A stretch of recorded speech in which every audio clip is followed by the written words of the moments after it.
let's wrap up our study of higher derivatives with one very nice applied example. I'm stealing this one straight from the book. You can take a look at this more overall.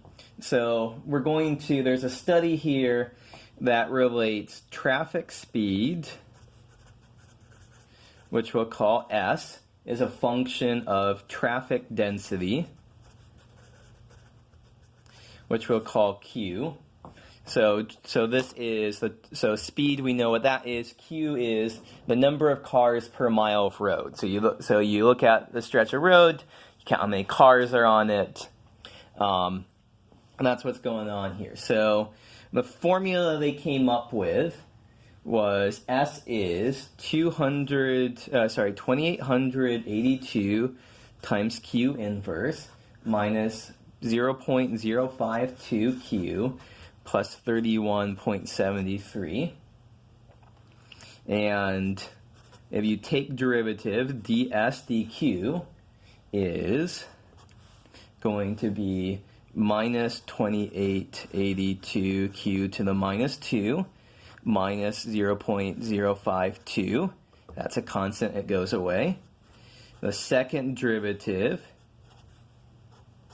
ends up being, take the derivative of this, that's a constant, that will go away. So 5764 Q to the minus 3.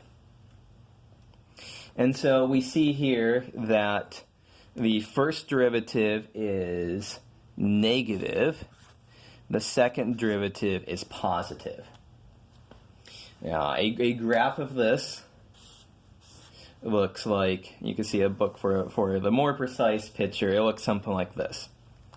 So let's just spend a couple minutes talking about why this makes sense, why the signs here, negative and positive, make sense. So, why is ds dq negative? Well, as traffic density increases, the more cars there are on the road, they're going to get in each other's way, they're going to slow everybody down. So that makes sense here that as there's more cars on the road, the traffic density is going up, it's going to result in the lower speed. So that's why ds dq is negative.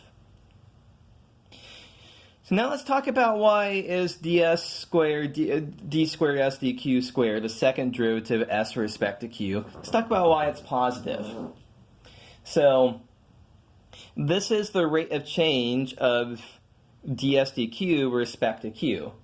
This is saying that as that the speed decrease as you increase, well, you know what, instead of trying to explain his words, let's just take a look at the picture here.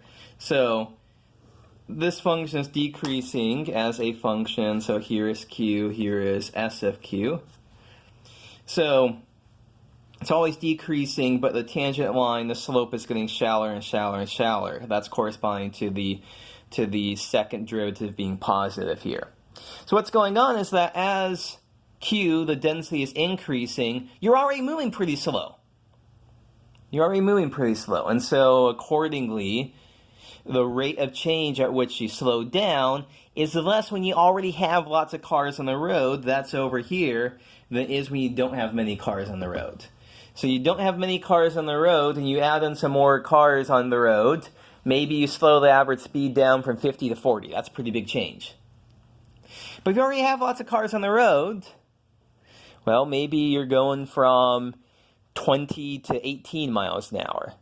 I'm just making up numbers here, but you can kind of get the gist of this. It's a bigger drop from 50 to 40 than it is from 20 to 18. That's what's going on here. And that makes some intuitive sense. That's what the picture is telling us.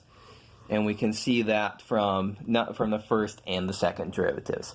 So once again, second derivative gives us important, interesting information here about the function.